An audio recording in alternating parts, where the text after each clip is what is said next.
Hello my YouTube family. तो चलिए फिर से आज आपके लिए लेके आई हूँ कुछ और हॉरर स्टोरीज़। और जो सबसे पहले मैं आपको कहानी सुनाने जा रही हूँ वो सुनाई है मुझे मेरे हस्बैंड ने। तो कहानी है उनके कॉलेज तो नहीं बल्कि स्कूल डेज़ की कहानी है। तो घटना इस तरह से है कि उनके एक फ्रेंड थे जो उनके घर से तकरीबन 1-1.5 किलोमीटर की दूरी पे रहते थे, कोटद्वार में। तो उनके घर में क्या होता था डेली कि राई के दाने गिरते थे। जो राई होती है ना, उसके दाने गिरते थे घर पे। कहाँ से गिरते थे उसका सोर्स पता नहीं था कि कहाँ से गिरते हैं, लेकिन सारी फर्श में ऐसे दाने बिखर जाते थे। और जब वो सुबह झाड़ू लगाते थे तो काफ़ी सारे राई के दाने निकलते थे और वो उनको नाली में बहा देते थे।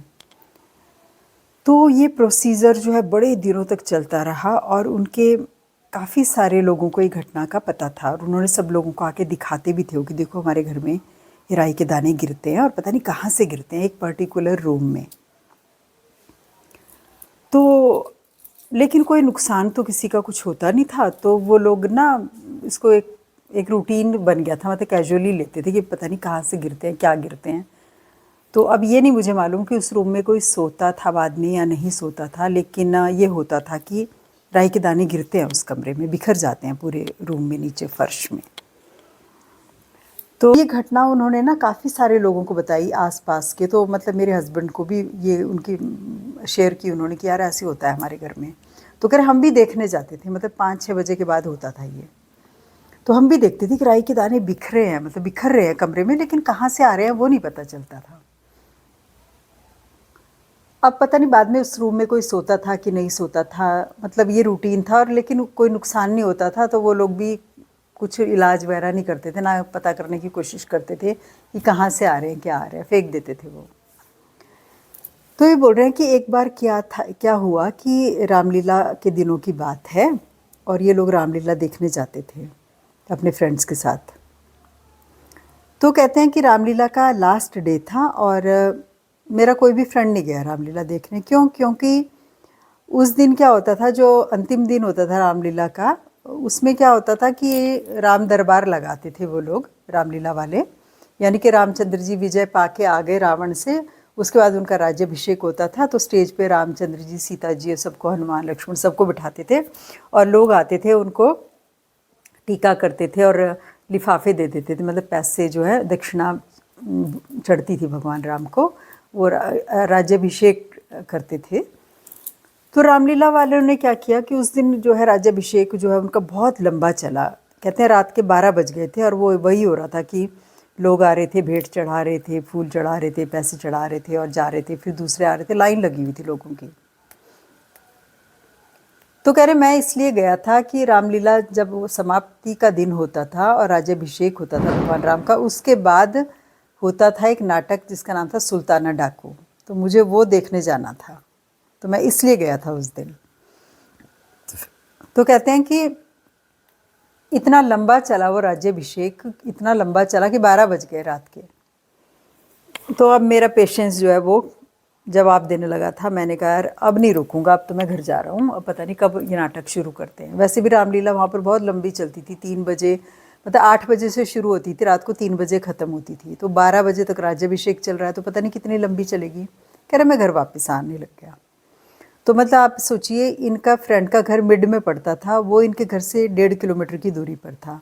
फिर वहाँ से रामलीला और आधा किलोमीटर और आगे लगा लीजिए आप, तो इनके घर से तकरीबन लगा लीजिए 1.5-2 किलोमीटर की दूरी पे रामलीला थी। तो ये घर वापस आने लग गए। तो कहते हैं कि जब मेरे उस फ्रेंड का घर आया रास्ते में, तो क्या होता है, सर्दियों की रातें, एक तो मार्केट से जब गांव की तरफ को वापस आने लगते हैं तो स्ट्रीट लाइट वगैरह कुछ नहीं होती है, बिल्कुल अंधेरा रहता है। अगर किसी के घर के आगे कोई लाइट जली है तो थोड़ा सा उजाला आता है, वरना चारों तरफ खेत ही खेत है, वहाँ धान के खेत ज़्यादातर, और बिल्कुल अंधेरा, बिल्कुल सुनसान। तो कहते हैं डर भी लग रहा था क्योंकि लोग तो वहाँ राज्याभिषेक में, अधिकतर लोग वहीं थे मार्केट में जो रामलीला हो रही थी वहाँ पे, और मुझे अकेले घर आना था। कह रहे बिल्कुल सन्नाटा था। तो कह रहे मेरे उस दोस्त का घर पड़ा रास्ते में।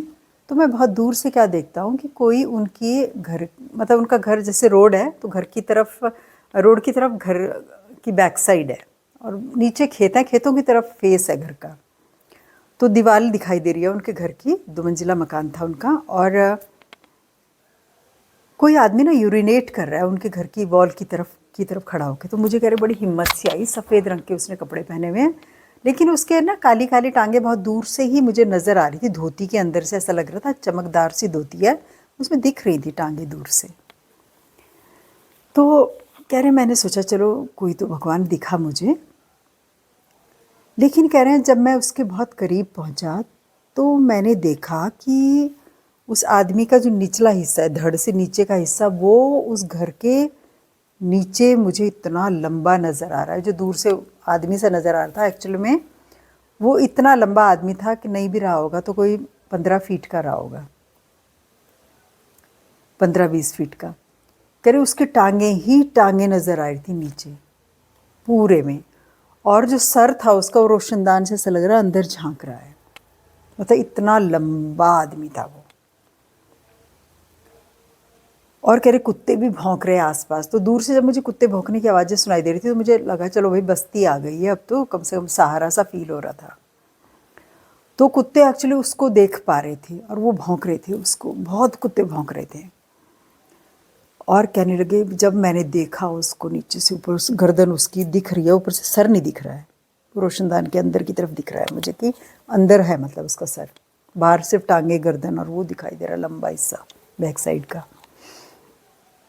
कह रहे जो हाल, कह रहे मेरी गर्दन ऐसी मुड़ी, मैं भाग रहा था तो पता नहीं क्या हो गया, कर गर्दन मुड़ी की मुड़ी रह गई पीछे की तरफ। मैं बड़ी कोशिश कर रहा आगे देखने की, गर्दन पीछे को ही जा रही मेरी। भगवान का नाम लेके पता नहीं कितने सारे भगवान, हनुमान चालीसा सब शुरू कर दी मैंने, तो अब मेरी गर्दन कह रहे आगे की तरफ हुई। और फिर मैंने मन में सोचा कि ये वही आदमी है जो राई गिराता है इनके घर में, कि इनके घर में राई गिरती है रोज़, तो ये यही है ये। और कह रहे फिर तो मैंने पीछे नहीं देखा, इतना तेज़ भागा मैं, और घर में जाके कह रहे सीधे मैंने हाथ पैर मुंह बाथरूम में जाके धोए, सीधे रजाई में घुस गया, कुछ नहीं बोला किसी से। सुबह अपने पेरेंट्स को बताया उन्होंने कि ऐसी सी बात हुई। घर में डांट भी पड़ी कि इतनी लेट नाइट घर आते हो और अकेला क्यों आया और ये सब चीज़ें।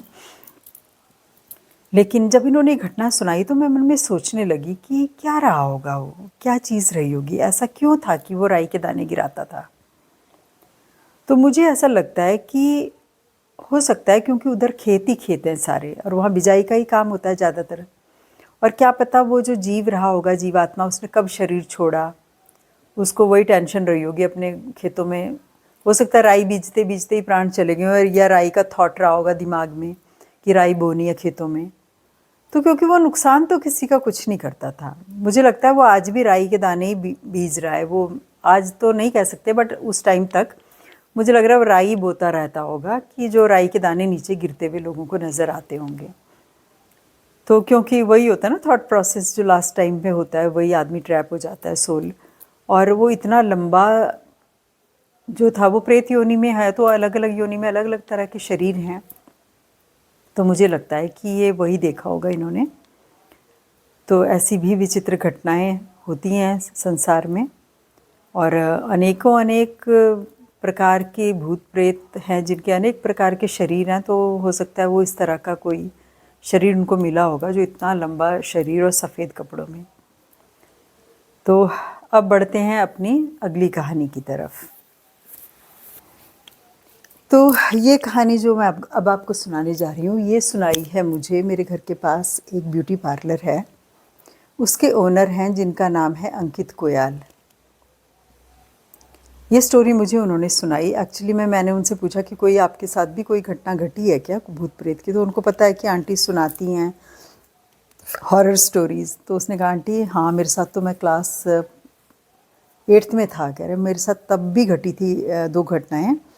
और अभी तक भी, अभी कुछ साल पहले भी मेरे पास देहरादून से मसूरी जाते हुए 2 घटनाएँ मेरे साथ तब घटित हुई हैं। तो मैंने कहा भाई सुनाओ मुझे। तो उसने सुनाई मुझे पहली घटना। वो कहते हैं कि मेरे फादर का ट्रांसफ़र हुआ था वेस्ट बंगाल, आर्मी में थे उनके फादर। कहते मेरी एज रही हुई, मैं क्लास 8th में था, तो मतलब लगा लीजिए 12 या 13 साल के रहे होंगे। तो कहते हैं वेस्ट बंगाल में एक जगह है जिसका नाम है पंजीपाड़ा।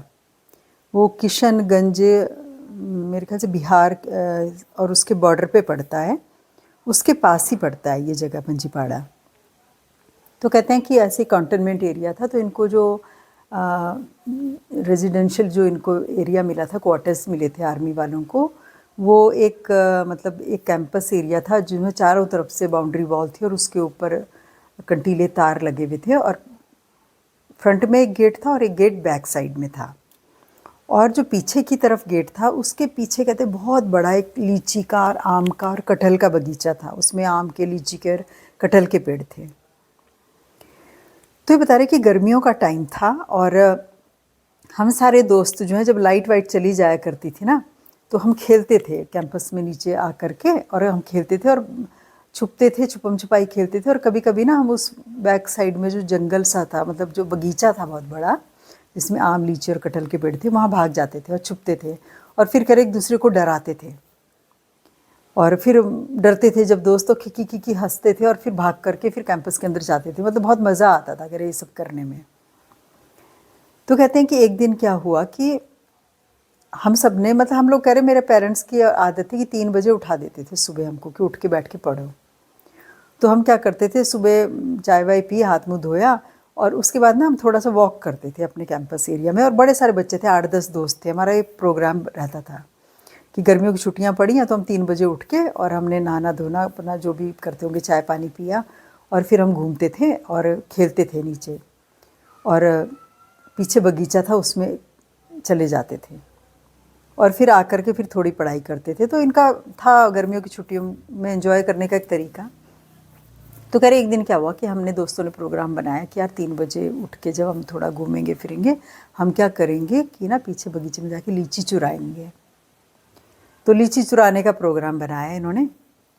तो कहते हैं कि हम क्या करा, पेड़ पे चढ़े हम सारे दोस्त, और थैली थूली लेकर के लीची वगैरह जमा करके नीचे उतरे पेड़ से, और घर की तरफ हम जा ही रहे थे सारे दोस्त।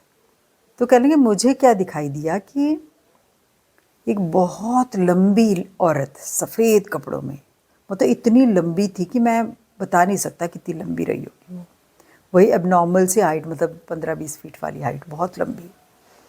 साड़ी पहनी हुई उसने सफ़ेद, और वो बाउंड्री वॉल पे किनारे, बिल्कुल किनारे पे खड़ी मुझे देख रही है। और कह रही, मेरे तो पसीने छूट गए। मैंने कहा, मेरे दोस्तों से कह रहा, भाई कौन है ये, देखो कितनी लंबी औरत है। और दोस्त कह रहे, कहाँ है कहाँ है कहाँ है। और कह रहे, वो कह रहे, नहीं हमें तो नहीं दिख रही। और मैं सोच रहा हूँ मजाक कर रही है, मजाक कर रहे हैं ये लोग।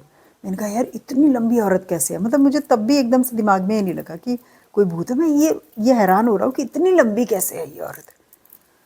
और कहने लगे भाग करके, गेट सा बना हुआ था बैक साइड सा, भाग कर अंदर कैंपस में चले गए। और मैं अंदर जाके पूछ रहा हूँ सबसे, सच में नहीं देखा तुम लोगों ने उसको? कह रहे, नहीं यार सच में हमने नहीं देखी। कहने लगी फिर घर पे आ कर के माँ को सारी बात बताई। फिर माँ ने बहुत डांट लगाई। फिर उन्होंने जो भी कुछ उतारा उतरा किया होगा उनका, भगवान जाने। तो ये कह रहे, एक तो मेरे साथ ये घटना घटी यार, वो क्या थी, मे भी वो अपने खेतों की रखवाली करती रही होगी उस टाइम भी, और आज भी कर रही होगी रखवाली, लेकिन उसका शरीर और उसका वो बदल गया क्योंकि प्रेत योनि में है। तो और जो घटना मुझे उन्होंने दूसरी सुनाई है, ये अभी थोड़े टाइम पहले की घटना है कहते हैं।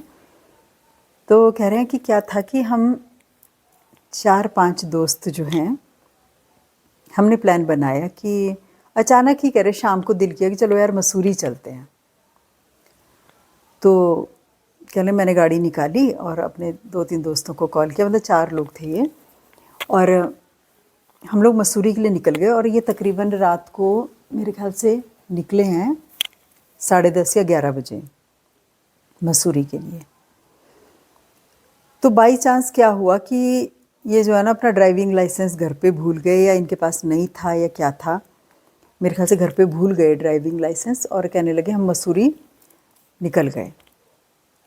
तो जैसे ये मसूरी पहुँचे, तो वहाँ पर मसूरी में जब एंटर करते हैं, पेट्रोल पंप पड़ता है, फिर उसके बाद थोड़ा सा आगे चल के स्क्वायर मार्केट चौराहा सा है, वहाँ पर पुलिस खड़ी रहती है हमेशा।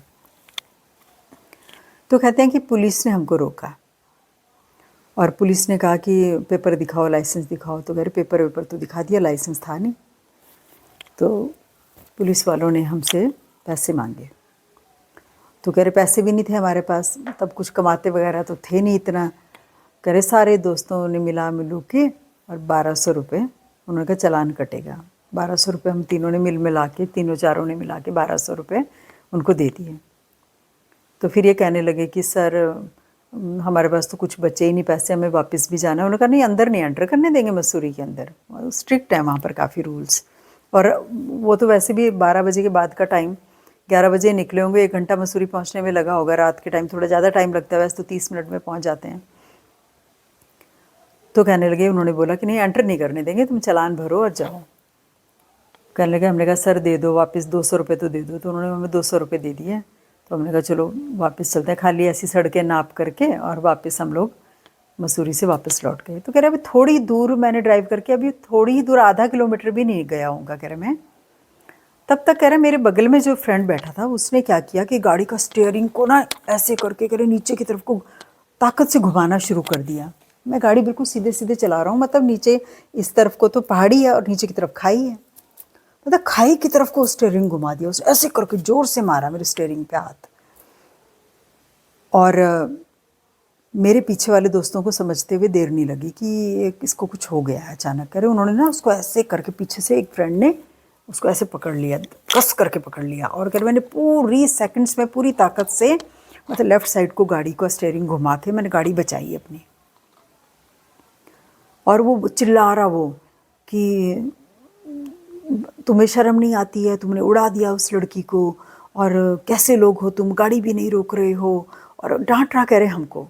और बिल्कुल पागलों की जैसे हरकतें कर रहे, अरे गाड़ी से उतर के देखो तो सही, उसको लग गई है चोट, वो लड़की गिर गई है, चोट लग गई है, रोको गाड़ी, रोको गाड़ी। कह रहे वो पीछे पड़ गया हमारे, मतलब पीछे।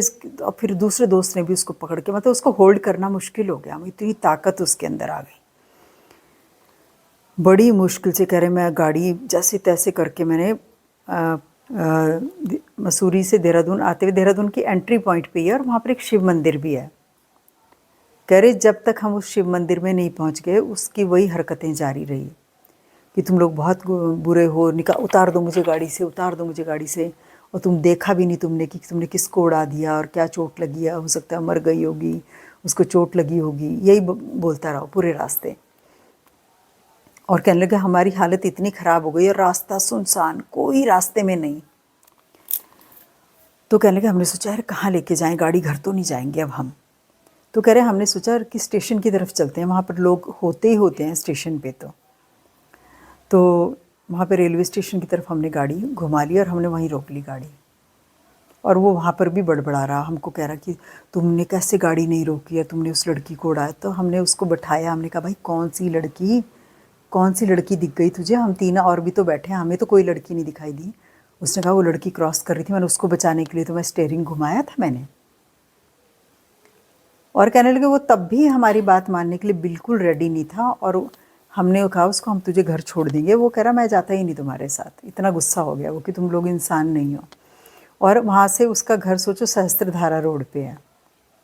कह रहा हमको पहले ही पता होता है ऐसी जिद कर रहा, तो हम उसको वहीं पे ही छोड़ देते हैं। वहाँ से सहस्त्रधारा पास पड़ता है वो शिव मंदिर के पास से। तो उल्टा कहने लगे वो बस रेलवे स्टेशन पे आके हमको छोड़ के वो पैदल वहाँ से सहस्त्रधारा रोड अपने घर के लिए निकल गया। और उसके बाद कह रहे जब थोड़ी सुबह का सा होने का टाइम हुआ तब हम लोग घर आए अपने। तब इन्होंने घर पे पता नहीं वो घटना बताई कि नहीं बताई। तो जब ये मुझे घटनाएं सुना रहे थे अंकित, तो मैं मन में सोचने लगी, मैंने कहा हो सकता है वहाँ पर कोई एक्सीडेंट हुआ हो या कोई लड़की गिरी हो। तो क्योंकि वो रूहें जो होती हैं फिर वही काम करती हैं। ऐसे मैंने आपको बहुत पहले भी एक घटना सुनाई थी, कोटद्वार के पास से दुर्गा देवी एक जगह थी जहाँ हर बार एक्सीडेंट होते थे, हर दूसरे तीसरे महीने। तो वहाँ पर भी ऐसे ही होता था कि वो रास्ते की जगह खाई और खाई की जगह रास्ता दिखता था चालक को, गाड़ी चलाने वाले को। और यही कारण था कि वहाँ पर गाड़ियाँ गिरती थी। तो वहाँ पर वो लड़की दिखने लगी। तो उस लड़की को बचाने के चक्कर में ड्राइवर जो है वो हमेशा थोड़ा स्टीयरिंग लेफ़्ट की तरफ घुमाता होगा और सीधी गाड़ी नीचे। तो इस तरह की बहुत अजीबोगरीब घटनाएं घटती हैं संसार में। और ये बहुत सेकंड के लिए होता है, मोमेंट्री होता है। और एक सेकंड की गलती से बस कुछ का कुछ हो जाता है। और मसूरी में तो अक्सर मसूरी जाते हुए बहुत सारी गाड़ियाँ गिरने के चांसेस होते हैं। वहाँ तो 8 बजे के बाद एक टाइम में तो गाड़ियाँ, बसेस वगैरह का चलना तो बंद था, प्राइवेट गाड़ियाँ तो अब चलती होंगी मे बी, सड़कें भी थोड़ी चौड़ी हो गई हैं, लेकिन वहाँ पर एक पहले तो वहाँ पर 8 बजे के बाद ट्रैफिक नहीं चलता था, गाड़ियाँ आना जाना मना था, क्योंकि वहाँ बहुत इस तरह की घटनाएं होती है। अभी कुछ दिन पहले मैंने एक और भी घटना सुनाई थी, मसूरी और देहरादून के बीच में एक भूतों की बस चलती थी। उस बस में कई लोग बैठे और बाद में उनको पता चला कि वो भूतों के साथ बैठे थे। वो भी मैंने कहानी शेयर की। तो ये कहते हैं बहुत टाइम के बाद फिर हमने देहरादून से मसूरी जाने का कभी हिम्मत नहीं की, लेकिन कहने लगा अभी कुछ टाइम पहले फिर हम लोग दोस्तों ने क्या किया, हमने कहा यार हम ना बहुत ज़्यादा लेट नहीं जाएंगे, हम लोग ना शाम के टाइम चलेंगे देहरादून से मसूरी। तो कहने लगे मैं, मेरा दोस्त, वही हम 3-4 दोस्त जो थे, एक हमारा फ्रेंड उनमें मुस्लिम भी था इस बार जब गए कुछ टाइम पहले। तो कहते हैं कि वो थोड़ा, मुस्लिम लोग जो होते हैं बड़े इन चीज़ों को काफ़ी ज़्यादा मानते हैं, और वो मेरे ख्याल से धर्म के प्रति और इन चीज़ों के प्रति ज़्यादा अवेयर भी हैं बजाय हम हिंदू लोगों से। तो कहने लगे, उन्होंने कहा कि उस दोस्त ने कहा मेरे कि यार जब राजपुर रोड से आगे मालसी जाएंगे, मालसी के आगे एक दरगाह पड़ती है। तो कहने लगे कि क्योंकि ये लोग 5 वक्त की नमाज़ पढ़ते हैं, तो ये मानते हैं कि रूहें भी नमाज़ पढ़ती हैं जो चले जाते हैं संसार से, क्योंकि ये पुनर्जन्म नहीं मानते हैं मुस्लिम लोग। तो ये बोलते हैं कि रूहें भी, उनका भी दुनिया होती है, और वो अपनी वो सब कार्यक्रम जैसे संसार में हम करते हैं वैसे करते हैं वो लोग भी। तो उसने स्पेशली हमको हिदायत दी कि यार वो आगे ना अब दरगाह पड़ेगी तो बिल्कुल खामोश रहना उस टाइम, क्योंकि रूहें नमाज़ पढ़ती हैं, वही 5-6 बजे का टाइम। तो कहने लगे, हमने कहा है ऐसा भी होता है, रूहें भी नमाज़ पढ़ती हैं? तो मैंने कहा कहाँ है दरगाह, कहाँ है दरगाह? तो उसने कहा जब अभी तो हम तेरे को बता देते हैं कहाँ है, लेकिन वहाँ पर मत बोलना कुछ भी, बिल्कुल साइलेंस होना चाहिए उस रोड को जब हम क्रॉस करेंगे। तो कहने लगे मुझे कहीं दरगाह दिखी नहीं, और एग्जैक्टली वही एरिया आने वाला था, और मैंने कहा कहाँ है दरगाह, कहाँ है दरगाह? तो उसने ना हाथ से इशारा किया उस तरफ को है। तो कहने लगे मैं खुद ही ड्राइव कर रहा था, अंकित कह रहा मैं ही ड्राइव कर रहा था। तो उसने हाथ से इशारा किया कि उस गली की तरफ है अंदर दरगाह। तो कहने लगे कि क्या हुआ, कि मुझे तो कह रहे कुछ समझ नहीं आया कि मुझे क्या हुआ, लेकिन अचानक मुझे दिखना ना कुछ कम हो गया। तो कहने लगे मैं आगे की तरफ देखने की कोशिश कर रहा हूँ, मुझे लग रहा है कि इसे दिख नहीं रहा है कुछ। तो मैंने कहा शायद थोड़ा सा अंधेरा अंधेरा सा होने लगा है, शायद इसलिए नहीं दिख रहा होगा। पहाड़ों में जल्दी होने लगता है अंधेरा, सर्दियों का टाइम हो तो और भी जल्दी। तो उसने गाड़ी की लाइट ऑन की, तो कह रहा जहाँ तक ऑन लाइट थी मुझे वहाँ तक ही दिखाई दे रहा है, और वो भी कम। तो मैं मन में मैं बोलने लगा दोस्तों से, यार क्या हो रहा है, मुझे दिख नहीं रहा, कुछ कम कम सा दिख रहा है। तो कह रहे दोस्तों को पता नहीं क्या महसूस हुआ। उन्होंने कहा अंकित ऐसा कर, फिर कभी चलेंगे मसूरी तो गाड़ी घुमा ले। तो मैंने कहा क्या हो गया यार, अचानक क्या हो गया, प्रोग्राम क्यों बदल दिया? तो उन्होंने कहा नहीं नहीं, तू गाड़ी घुमा ले तू। मैंने कहा क्यों, पर क्या हुआ? तो उन्होंने कहा तू गाड़ी घुमा, फिर हम बताते हैं कि क्या हुआ। तो गाड़ी घुमा करके हम करे राजपुर रोड से नीचे लेके आ गए, वहाँ पर ढाबे वाबे थे, वहाँ पर चाय पीने के लिए हम लोग रुके। तब मेरे दोस्तों ने मुझे बताया कि यार तेरी आवाज़ जो है ना, अजीब सी आवाज़ निकल रही थी तेरे मुंह से, पता नहीं किस ढंग से अजीब सी आवाज़ में बोल रहा था कि दिख नहीं रहा है, क्या हो रहा है मुझे, ऐसे अजीब सी तेरी आवाज़ थी, मतलब तू था ही नहीं, वो तेरी आवाज़ वो थी ही नहीं, और तूने बोला कि मुझे दिख भी नहीं रहा है। तो कहने लगे क्योंकि हमारे साथ पहले भी एक घटना मसूरी जाते हुए हो चुकी थी, तो हमने कहा कि अब नहीं जाना। उस दिन तो हम बच गए थे, आज पता नहीं क्या होता है, एक दिख तो वैसे ही नहीं रहा है और इसकी आवाज़ को भी पता नहीं क्या हो गया, बिल्कुल अलग तरह की आवाज़ निकल रही थी कि मेरे अंदर से, जो मुझे फील नहीं हो रहा था। उसके बाद कह रही जैसे ही हम मुड़ करके आगे की तरफ आए, शिव मंदिर से आगे हम लोग निकले, तो कहने लगे मेरे को बिल्कुल ठीक दिखना शुरू हो गया। तो कहने लगे अब ये डरावनी है कि नहीं है, पर ये बड़ी एबनॉर्मल सी चीज़ हुई मेरे साथ, और इसका कारण क्या था कह रहा वो समझ नहीं आया, और इसका कारण सच में मुझे भी समझ नहीं आया कि क्या हुआ होगा। मे भी हो सकता है वो रूहें वहाँ नमाज़ पढ़ रही हों, डिस्टर्ब हो गई होंगी, तो कोई चीज़ उस पर हावी हो गई, या कोई चीज़ इशारा कर रही थी आगे नहीं जाना है, जो भी कुछ रहा होगा। मैं प्रेडिक्ट ही कर सकती हूँ, सोच ही सकती हूँ कि क्या हो रहा होगा। लेकिन समझ नहीं आया कि एग्जैक्टली उसके साथ एग्जैक्टली हुआ क्या था। तो ये कह रहा था मेरे साथ ये घटनाएं घटी हैं। तो अब हम ये आप पर छोड़ते हैं कि आप इन घटनाओं को किस ढंग से लेते हैं। और संसार तो बहुत अजब गजब का संसार है, बहुत विचित्र है। तो किसी के साथ कोई भी घटना हो सकती है, लेकिन हमेशा प्रभु की शरण में रहना और अपने इष्ट देवता को याद करना और कुछ चीज़ें हनुमान चालीसा या कुछ रक्षा कवच वगैरह कुछ हमेशा अपने साथ बांध के रखना एक सेफ्टी के तौर पे मैं समझती हूँ बहुत ज़रूरी है आज के समय में। और आप मुझे मेल कर सकते हैं कुछ कहानियाँ। मैं सोच रही थी मुझे कभी कभी तो इतनी सारी कहानियाँ 2-3 मिल जाती हैं, कभी मुझे लगता है अगर मुझे बहुत सारे मेल्स आने लगेंगे तो मैं हफ्ते में 2 दिन कहानियाँ शेयर करूँगी, क्योंकि मुझे भी चाहिए थोड़ा। मेरे वॉच आवर्स मेरे इतने ज़्यादा इंक्रीज़ नहीं हो रहे हैं। तो आपके कमेंट्स का हमेशा से रहेगा इंतज़ार, और मेरी कहानियों को ज़्यादा से ज़्यादा लाइक शेयर एंड सब्सक्राइब करें मेरे चैनल को। Thank you so much for watching.